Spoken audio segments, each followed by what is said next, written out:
বাবা তুমি যখন আমাকে ঘর থেকে বের করে দিছো, আমি ঘর থেকে বের হয়ে যাওয়ার পর আমি চিন্তা করেছি ঘরের ভিতরে আমি কোনোদিন আর ঢুকবো না, এই ঘরে আর কোনোদিন আসবো না। আমি বিভিন্ন জায়গায় গেলাম, কিন্তু যাওয়ার পর কোথাও আশ্রয় আমি পাই নাই। আমি চিন্তা করেছি মা বাবার চাইতে সন্তানের জন্য ছায়ার কেউ হতে পারে না, মা বাবার চাইতে দয়ালু আর কেউ হতে পারে না। ও বাবা তুমি যদি আমাকে ঘরের ভিতরে জায়গা নাও দাও, আমাকে মারো আর যাই করো, আমি তোমার দরজা ছাড়বো না গো বাবা, আমি তোমার দরজা ছাড়বো না। বাবা চোখের পানিগুলো ছেড়ে দিয়া সন্তানটাকে বুকে জড়ায় ধরে বলে, সন্তান আমি তোকে ঘর থেকে বের করে দেওয়ার পর তুই মনে করেছিস আমার অন্তরের ভিতরে বুঝি ভালো লেগেছে। ও সন্তান তুই ঘর থেকে যাওয়ার পরে আমার অন্তরটা ছটফট ছটফট শুরু করে দিছে, কিন্তু তোকে শিক্ষা দেওয়ার জন্য, তোকে আদর্শ শিক্ষা দেওয়ার জন্য এই সন্তান তোর প্রতি আমি রাগান্বিত হয়েছি, নতুবা আমি তোকে ঘর থেকে বের করে দিতে পারি না। ও সন্তান লক্ষ্য করে দে, তুই যখন ঘর থেকে বের হয়ে গেছিস, আজকে সারাটা দিন হয়ে গেছে, এই রাতের গভীর এখনো পর্যন্ত তোর মা এক গ্লাস পানি পর্যন্ত মুখে দেয় না। আল্লাহ ডাক দিয়া বলে, ও বান্দা বান্দিরা শোনো, তুমি যখন তোমার মাকে মা বলে ডাক দাও, মার কলিজাটা ঠান্ডা হয়। তুমি যখন বাবাকে বাবা বলে ডাক দাও, বাবার কলিজাটা ঠান্ডা হয়ে যায়। আল্লাহ বলেন, ও বান্দা বান্দিরা তোর কি হলো? একটু মায়া কি আমার জন্য তোদের ভিতরে নাই? একটু কি পারো না আমি আল্লাহকে আল্লাহ বলে ডাক দিতে? যেমন মাকে মা বলে ডাক দিলে মার কলিজা ঠান্ডা হয়ে যায়, তুমি যেমন বাবাকে বাবা বলে ডাক দিলে বাবার কলিজা ঠান্ডা হয়।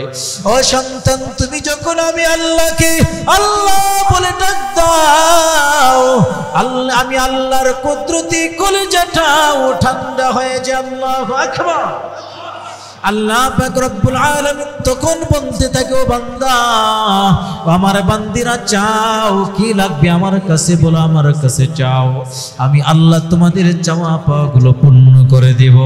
অনেক সময় দেখা যায় মাসুম বাচ্চা, ছোট বাচ্চা,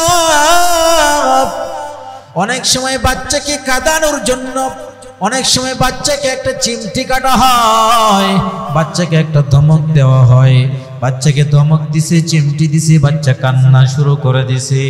এবার বাবা বলে কান্না থাম, সন্তান কান্না থামে না, বলে তোরে 5 টাকা দিমু, কান্না থাম, কান্না থামে না, 10 টাকা দিমু, কান্না থামে না, 50 টাকা দিমু, কান্না থামে না, 100 টাকা দিমু, কই কান্না তো থামে না।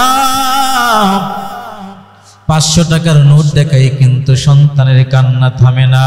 এবার বাবা ডাক দিয়া বলে, রে সন্তান তুই আমার কাছে যা চাইবি আমি তাই দিব, এরপরও তুই কান্না করিস না, তোর কান্না আমার সহ্য হয় না। ঠিক আল্লাহ পাক রব্বুল আলামিন মাঝে মাঝে তার বান্দা বান্দীদেরকে বিপদ দেন, মুসিবত দেন, টেনশন দেন, পেরেশানি দেন। কেন? আল্লাহ পাক রব্বুল আলামিন কাছে নিতে চান। যখন বান্দা বান্দীরা টেনশনে পড়ে যায়, যখন বান্দা বান্দীরা বিপদে পড়ে যায়, 2 ফোঁটা চোখের পানি ছেড়ে দিয়ে আল্লাহর কাছে কান্দে, আল্লাহ তুমি যদি আমাকে বিপদ থেকে না বাঁচাও, কে আমাকে বিপদ থেকে উদ্ধার করবে? যখন চোখের পানিগুলো ছেড়ে ছেড়ে কান্না শুরু করে দেয়, আল্লাহ পাক রব্বুল আলামিন বলেন, বান্দা বান্দীরা যখন কান্না শুরু করে দেয়, তখন আল্লাহ বলতে থাকে, ও আমার বান্দা বান্দীরা আমার কাছে চাও কি চাইবা? আজকে তোমরা আমার কাছে যা চাইবা, তোমাদের চাওয়া পাওয়াগুলো আমি আল্লাহ পূর্ণ করে দেব। আমার ভাইরা, এই জন্য যা কিছুর প্রয়োজন আল্লাহ পাক রব্বুল আলামিনের কাছে আমরা চাইব। কঠিন বিপদের মধ্যে পড়ে গেছি, আল্লাহর কাছে আমরা সাহায্য চাইব। এই দুনিয়ার বিপদ কিছুই না,